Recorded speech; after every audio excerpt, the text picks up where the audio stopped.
Ya, dah start recording. Baiklah. Selamat datang ke YouTube channel saya.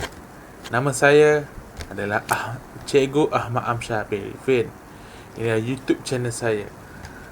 Inilah pembelajaran baru dari segi PDPR. Okay, sebelum saya meneruskan pembelajaran saya ingin kamu semua jangan lupa tekan like dan subscribe di YouTube channel saya ni, okey. Nanti kamu boleh share kepada orang lain lah. Baiklah. Okey. Alhamdulillah. Sebelum kita meneruskan pengajaran kita, saya nak kamu semua duduk dulu. Yang berada dekat rumah tu duduk. Jangan duduk dan jangan tidur. Bangunlah. Bangun. Pergi basuh muka. Lepas tu kita dengar saya punya pengajaran saya. Okey. Wow, bising betul lah. Okey. Sebelum kita mulakan pengajaran kita, saya nak kamu semua tengok bawah meja kamu. Ada tak sampah ke? Sampah sarap ke? Kalau ada kutip angkat dulu kutip, buang sampah dulu. Sebab apabila kita belajar ni, kita tempat sekeliling kita ni mesti bersih supaya ilmu tu masuk dalam minda kita dengan izin Allah. Amin. Sebelum tu saya nak tanya kepada ketua kelas Zul, hari ni kehadiran penuh tak? Ya kan? Okey, alhamdulillah. Penuh. Syukur. Alhamdulillah. Baiklah, sebelum kita memulakan sesi pembelajaran kita pada hari ini, iaitu pada 18 Mei 2021, saya nak kita mulakan umur kitab Al-Fatihah. A'udzubillahi minasyaitonirrajim. Bismillahirrahmanirrahim. Alhamdulillahirabbil alamin. Arrahmanirrahim. Maliki yaumiddin. Iyyaka na'budu wa iyyaka nasta'in. Ihdinas siratal mustaqim. Siratal ladzina an'amta 'alaihim ghairil maghdubi 'alaihim waladdallin. Amin ya rabbal alamin. Mudah-mudahan ilmu yang kita telah kaji pada pagi ini diberkati oleh Allah Subhanahu Wa Taala. Okey. Sebelum tu, saya tanya kamu semualah, apa yang kamu nampak dalam gambar ni? Gambar ni semua ada 4 orang murid yang sedang berbincang. Kamu rasa apa fungsi gambar ni? Apa yang mereka sedang lakukan sekarang ini? Ya? Oh, bagus kamu. Perbincangan. Ini ada satu kumpulan yang sedang membincangkan di antara pengurus projek, pereka bentuk dan juga pelanggan. Ini adalah dipanggil sebagai project brief. Project brief ni dia mesti memerlukan seorang pengurus projek dan ada juga pelanggan, dan kalau boleh sekali dengan pereka bentuk, supaya dapat berbincangan, dapat merumuskan apa yang mereka nak lakukan pada hari itu, apa mereka nak untuk menjual kepada pelanggan. Mari kita teruskan seterusnya. Baik, topik pada hari ini kita adalah bab 3, proses reka bentuk, iaitu 3.1 project brief. Seperti kamu semua tahulah, standard pembelajaran untuk pada hari ini adalah, pertama, kamu dapat mentakrifkan maksud project brief. Mentakrifkan itu maksudnya kamu dapat memberi definasi maksud project brief yang apa yang kamu faham lah. Maksud project brief tu apa dia, kenapa dia buat itu, Seterusnya adalah kamu perlu mendapat tahu mengenai pasti ciri-ciri dalam project brief. Dia ada 8. Bagi tengok lepas ni sekarang. Okay, check it out. Jom. Mana cursor saya? Okay, seperti kamu lihat tadi,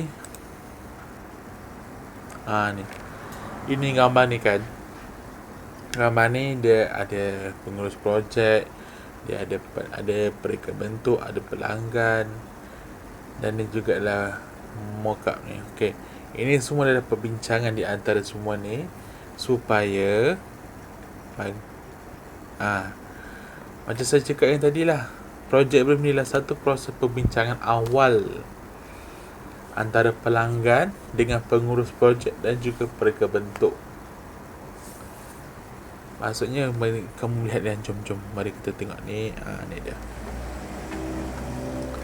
Ini kamu tengok ni pengurus projek. Ini adalah pelanggan, ni adalah pereka bentuk. Ini juga adalah pembantu pengurus projek. Mereka ini telah buat perbincangan awal lah. Sebelum dia nak melakukan satu projek, dia pasti melakukan perbincangan awal dahulu, supaya bila buat perbincangan awal, mereka tahu apa tujuan mereka buat projek itu, apa mereka harus lakukan, apa motif mereka nak mencapai projek itu. Seperti contohnya lah, kalau kamu buat projek dari segi projek yang besar-besar, projek bangunan ke, projek kenderaan ke, projek apa-apa saja projek, kamu harus bincang dulu, bermusyawarah dulu. Bila kita buat perbincangan dulu, kita tahu apa yang kita nak lakukan, kita tahu apa yang kita nak lakukan, kita apa benda tujuan kita, kita tahu apa yang kita nak capai dalam kita punya projek itu. Banyak lagi kan, saya dah beritahu kamu dulu pada bab sebelum ni yang tentang yang dulu kamu boleh belajar dulu tentang apa tugas pengurus projek, apa tugas penjadualan, apa langkah-langkah perancangan projek. Ingat lagi tak? Aduh, harap kamu ingat lah. Kalau kamu tak ingat, nanti kita akan bincang balik bila kita dah buka sekolah, ya. Mana cursor saya? Tujuan dia, macam saya cakap tadi, tujuan perbincangan tu adalah untuk mendapatkan maklumat yang tepat tentang suatu projek yang akan dijalankan. Seperti contohnya lah, kalau kamu tengok projek dari segi pembinaan bangunan, orang yang engineering tu, jutera tu, dia nak bina satu bangunan, dia kena tahu dia nak buat bangunan tu untuk siapa, dekat mana, berapa durasi dia. Banyak nanya projek brief ni, kamu boleh kaitkan dengan kehidupan seharian kita.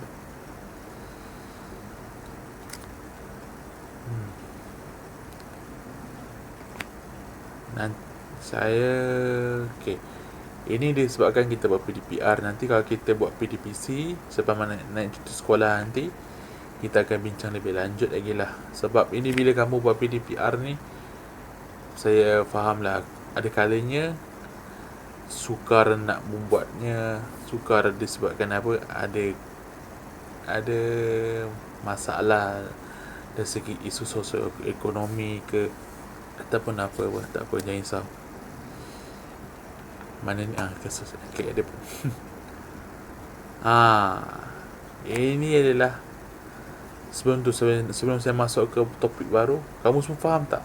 Faham tak? Bagaimana saya nak tahu kamu faham tak faham ya?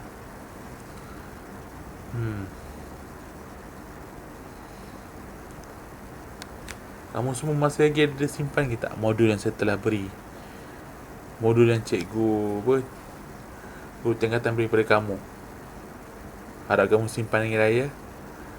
Nanti kita bincang naik sekolah nanti lah.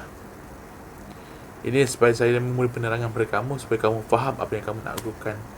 Itu daripada dalam buku modul tu. Baiklah, sekarang kita meneruskan bab seterusnya. Topik seterusnya iaitu ciri-ciri project brief. Ni kita punya setiap pelajaran kita adalah kamu dapat mengenal pasti ciri-ciri dalam project brief itulah. Dalam project brief ada ciri-ciri, kamu kena tahu apa ciri-ciri dia. Mari kita masuk seterusnya.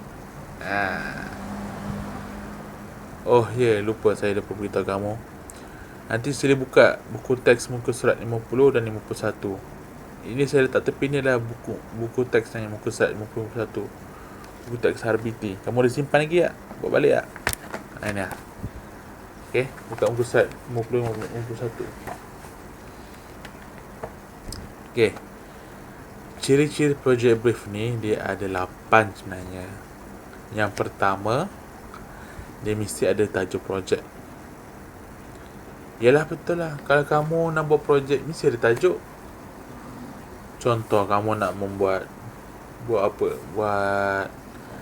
kamu nak projek kamu nak buat nasi lemak. Mesti ada tajuk kamu. Nasi lemak, sotong, sambal sotong. Okay, kamu tahu apa yang kamu nak letak kat nasi lemak tu. Kalau kamu just cakap umum je, agak sukar nanya bila kamu nak buat projek tu nanti. Pertama, mesti ada tajuk projek. Tajuk projek ni mesti spesifik, mesti mendalam, dan dia dapat juga memberikan maklumat awal tentang produk yang kamu nak membinakan dia. Seterusnya, gambaran keseluruhan projek. Ini adalah terbagi pada pengurus projek, pengurusan projek, dan juga gambaran awal produk. Supaya bila kamu nak buat projek tu, kamu tahu gambaran awal dia bagaimanalah. Maksud kamu ada gambar sketching ke ataupun apa pun, macam mana kamu nak harus hasilkan projek tu. Ketiga, itu adalah kriteria produk. Apa yang kamu nak libatkan elemen, apa yang kamu nak syarat-syarat produk tu, apa dia?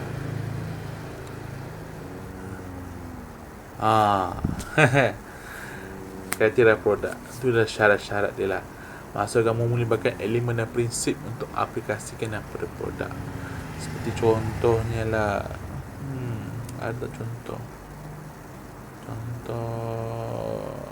Okey, memandangkan ini adalah hari raya, masih bulan raya, kamu tengok ni. Ini saya bukan nak promosi lah, tapi kalau kamu tengok ni kan, ini adalah kuih tak nanas.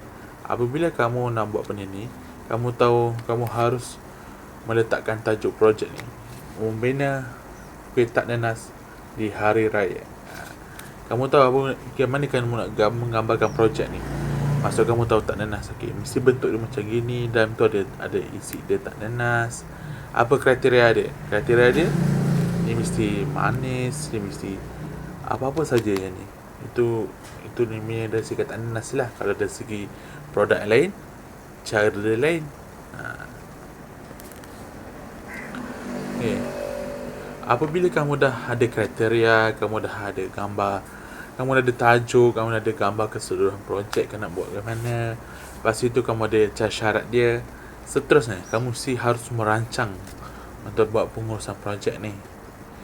Iaitu dari segi kamu kena tahu skop projek dia, kamu tahu masa dia, kos dia, perancangan jadual kerja serta membentukkan kumpulan kerja. Yalah, mestilah kamu harus planning, merancang berapa masa kamu nak buat benda ni, kuih raya ni. Kalau contoh sebagai kuih raya lah, sebab ni kan masih bulan raya. Ini kuih raya ni lama ke tidak buat satu botol, satu telap, satu tepung ni. Kalau lama, kamu harus rancang berapa banyak orang order. Bila berapa ramai orang order, satu ni berapa masa kamu siapkan. Kalau tidak, rugi kamu. Kalau lambat menyiapkannya, rugi dari segi kos, semua rugi lah. Tu kena rancang pada awal. Okay, kalau dalam buat produk, buat kuih raya ni, apa dia punya skop dia, dia punya masa dia berapa, kos nak buat benda ni berapa banyak, kos untuk kamu membuat benda ni berapa banyak, kos kamu untuk menjual pun kamu kena kira juga. Lepas tu dari segi Okey, dari segi ni, tahu tak siapa yang buat ni? Siapa yang buat kuih raya ni? Siapa yang membalut dia? Siapa yang menyusun dia? Mesti semua ada perancangan dia. Selepas tu dah buat ni, seterusnya lah kamu tahu mesti analisis kajian tu. Analisis kajian tu senang cerita macam ni lah. Kalau kuih raya ni, kuih tak denas, waktu bila je yang laku? Mesti time raya. Kalau bukan waktu hari raya, kurang laku. Kamu harus tahulah macam simple je, tak perlu susah. Sebabkan ni bulan raya. Okey. Lepas tu lakaran idea. Kamu tahu juga lakaran idea. Lakaran idea. Tapi disebabkan ni kuih raya tak nenas kan, kamu dah tahu dah macam mana dalam fikiran kamu. Ke kamu nak buat kuih tak nenas ni bentuk lain? Bentuk macam kuih Elman London ke, ataupun kuih macam-macam bentuk boleh. Ini sebab dia dah klise kan. Kalau benda yang kamu boleh buat macam-macam, inovatif lah. Inovasi. Ni supaya bila kamu lagi berinovasi, lebih menarik, lagi pelanggan ramai akan membelinya, insyaAllah. Lepas itu mockup ataupun model. Mockup atau model ni ialah model olokkan yang dapat berfungsi sepenuhnya atau separa berfungsi. Mockup ni ada kat sekolah ni. Saya tak buat saya tak ada kat rumah pula benda ni. Dia mesti model. Jangan kamu tengok buku teks lah, muka surat 52. Dia ada bagi tu. Dia ada beri model olok-olok supaya kamu tahu tu macam mana gayanya. Itu satu ciri-ciri project brief jugalah yang saya nak bincangkan.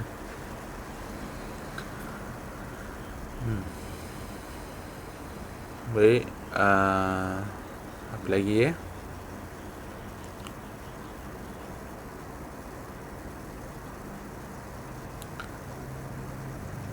Okey.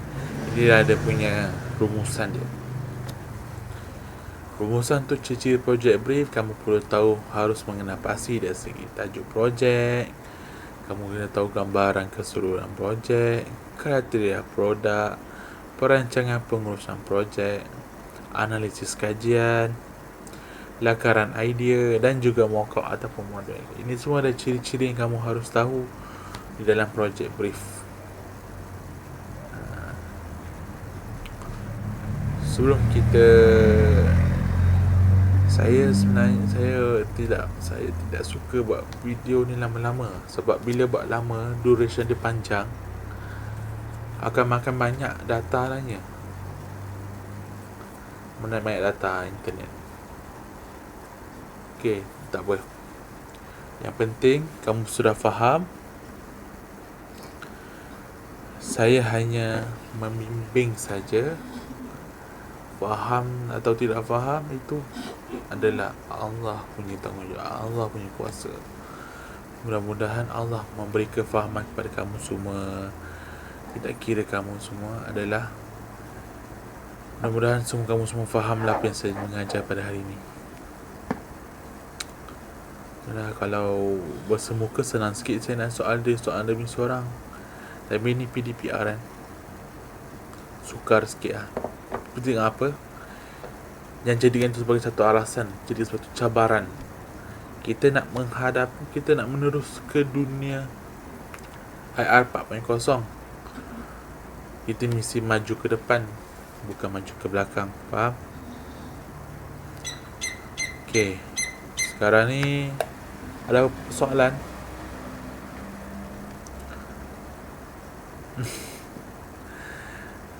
Saya cakap di sini taklah. Penting kamu faham. Amin. Sebelum kita akhiri kelas kita, ini saya dah beri latihan pengukuran. Ini kan buku. Ini saya sebelum ni ada bagi modul kepada kamu semua. Waktu sebelum kita cuti, sebelum kita cuti raya, ingat tak? Ni modul ni saya dah beri kepada kamu dah. Ini semua. Ni hadis. Nanti sila siapkan ya. Sila siapkan. Nanti beri pada saya pada lepas cuti penggal bulan 6 nanti lah. Okay. Ada lagi soalan? Tiada. Baiklah. Nanti apa penting kalau kamu tak faham, kamu berterus Telegram saya ataupun WhatsApp saya, boleh je. Jangan risau. Yes. Baiklah. Sebelum kita akhiri kelas, saya nak pesan pada kamu semua satu perkara. Kita manusia. Kamu semua manusia. Bila manusia sentiasa membuat silap, salah dan silap, tetapi kita harus memaafkan orang lain. Tidak kira lah itu adik-adik kita ke, ataupun saudara mari kita, ataupun rakan-rakan kita, sahabat-sahabat kita, kita mesti memaafkan orang lain. Kita maafkanlah dia. Sebab bila kita tidak maafkan, sampai bila kita nak tidak maafkan dia? Saya ingat satu cerita daripada ni, cerita dalam movie raya ni kan. Saya ingat bila kita ada Allah dalam hati kita, kita pasti berjaya. Okay. Itu je lah saya nak sebut sebelum kita mengakhiri kelas kita. Nanti selepas ini kamu siapkan modul yang saya telah beri ya. Kalau kamu tak faham, kamu boleh WhatsApp saya atau tanya Telegram pada saya. Faham? Terima kasih kelas. Sebelum kita mengakhiri kelas kita baca tasbih kifaran sama as. Subhanaka wa nashhadu an la ilaha illa anta astaghfiruka wa atubu ilaik. Bismillahirrahmanirrahim. Insana lafi khusr illa allazina salihatu wa tawassaw bil haqqi wa tawassaw bis sabr. Amin.